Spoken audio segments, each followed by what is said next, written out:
Mm. Mm. What's up mga chong? Bagong coffee shop na very aesthetic, may magandang ambience, very relaxing, at may good customer service. Samahan mo pa ng nagsasarapang coffee na ang ingredients ay premium quality. Kagaya nga netong barista choice na highly recommend dahil sa pagiging rich ng flavor neto. Samahan mo pa ng iba't ibang masasarap na pagkain kagaya nga netong carbonara na very creamy, shrimp alfredo, chicken nuggets with fries na pwedeng-pwede sa bata at isip bata na katulad ko. Meron din sila ditong nachos at yung sikat na cheesy sausage overload. Sa sobrang laki nga nito ay hirap na hirap nga akong kainin. Subukan nyo na nga rin itong dessert nila na kung tawagin ay croffles. Pinagsama nga tong croissant at waffles na may dalawang flavor katulad nga netong biscoff at Nutella. Bossing! Hello po. John Bernapuran po. Bale sir, ikaw yung pinaka-bartender dito. Main barista po. Kayo yung main barista. Bossing, bakit ba Cafe 0122? Cafe 0122 po. Kasi po yung mag-asawa po is birthday po nila yan, si Ma'am Joanna and Boss Atek. Ang ino-offer po namin dito, sir, marami po. Tulad na lang na itong bestseller namin na Spanish Latte, Barista Choice. Recommended ko po yung Barista Choice dito. Nag-range po siya ng 135 to 160, ganun po. Then Sir, sa frap naman po, may Java Chip. Ayun po yung bestseller namin. Non-coffee po, meron din po kami, sir. Ang bestseller namin is strawberry matcha o kaya yung mango tango milk. sir, paano kapag meron ba kayo dyan mga ma-offer sa mga nagugutom katulad ko? Marami naman Marami. po, sir. Opo. Tulad ng sir? Tulad po ng shrimp alfredo namin, bestseller po namin yung shrimp alfredo namin, sir. Then yung carbonara and nachos. We're open po there dito, sir, 3 p.m. to 1 a.m. Matatagpuan po dito lang po sa Baclaran po, Dimasalang Streets, and visible na rin po siya sa Google Map na Cafe 0122. Search na lang yun, no? Cafe 0122.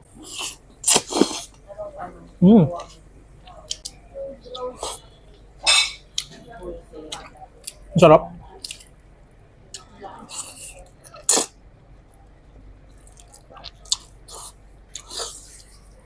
Ang ganda ng pagkakaluto dito sa pasta nila mga chong.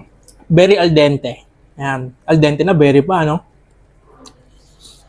Tsaka saktong-sakto lang yung pagiging creamy niya. At tsaka yung flavor ng shrimp niya, mga chong, nagbe-blend talaga dito sa pasta. Ang sarap. Ayan, no?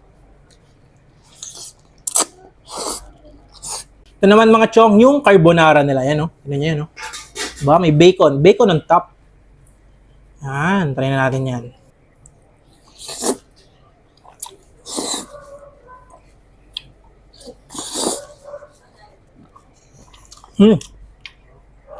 May different flavor siya. Kakaiba yung lasa ng carbonara dito. Sir, ano yung powder dito? Anong tong tawag sa powder na to?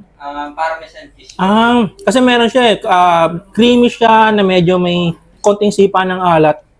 Ang sarap. Special carbonara. Yan, para sa akin. Solid to. Dito naman mga chong is meron sila ditong fries with chicken nuggets. Try muna natin itong chicken nuggets yan. Pwede ito sa mga bata at saka sa mga isip bata katulad ko. Diba? Sarap ah.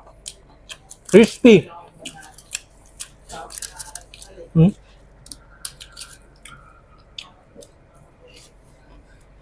Try natin itong fries nila. Baling in-order namin dito mga chong is yung cheese flavor. Ang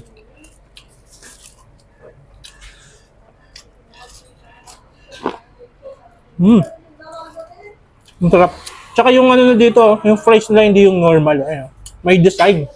Diba? Anong tawag dito? Sige na. Ganun pala, yun pala ang tawag doon mga chong. Cheese cut fries. Sarap dyan. Ito naman mga chong, try natin yung Hungarian sausage sandwich nila. Grabe oh. Overload sa cheese. Diba? Kung merong NMB, meron din sa Cafe 0122.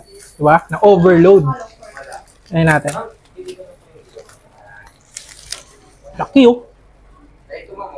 Try natin subo to. First bite.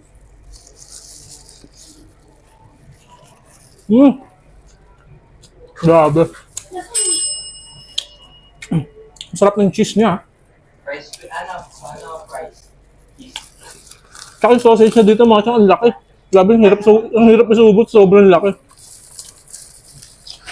Tsaka maganda dito mga chong, yung tinapay na ginamit nila. Napakalambot. Ang sarap. Kaya pala, isa sa mga best seller nila to.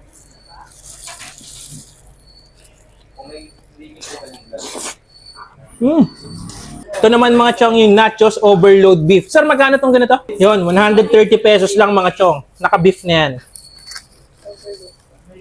Tapos overload cheese. Yan, try natin yan. Ano? Naman, di ko na makakita. Sobrang dami ng cheese mga chong. Yan yung beef, oh. Ang sarap. Yung beef nila dito mga chong is, templado na. Tapos na yan.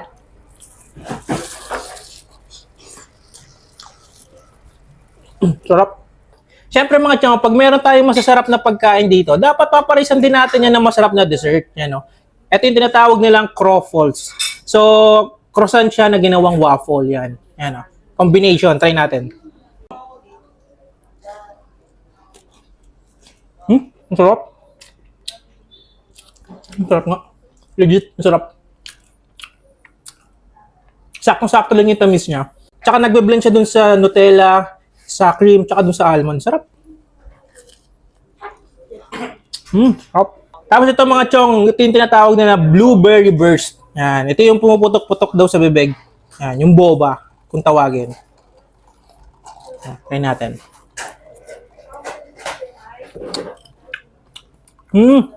Pag kinagat mo yung parang sago niya, pumuputok nga sa bibig. Ngayon lang ako naputokan sa bibig ng ganito. Masarap. Ito naman mga chong, yung lychee fizz. Yan. So same din siya mga chong. Sabi sa akin ng head bartender dito is pumuputok rin daw to sa bibig. Try natin paputokin sa bibig din natin to.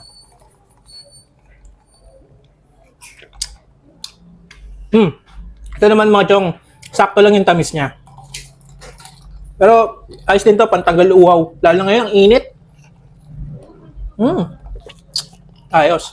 Ito mga chong, meron pa pahabol sila, sir. Grabe. Ito yung tinatawag na Biscoff cream. Yan. Sir, magkano to? Yan, 140. Ayun, 140 mga chong. Grabe.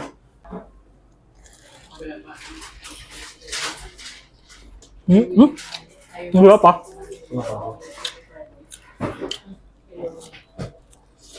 Ang sarap. Lasang-lasa ko yung pagiging Biscoff niya mga chong. Tapos yung tamis niya, sakto lang. Nagbabalance siya dito sa sa croissant na ginawang waffle. Nalaglag po. Girl, tikman mo na yung barista choice.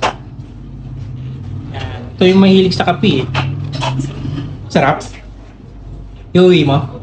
Karama ako So yan naman girl, tikman mo naman yung sea salt latte nila. Yan. Sarap.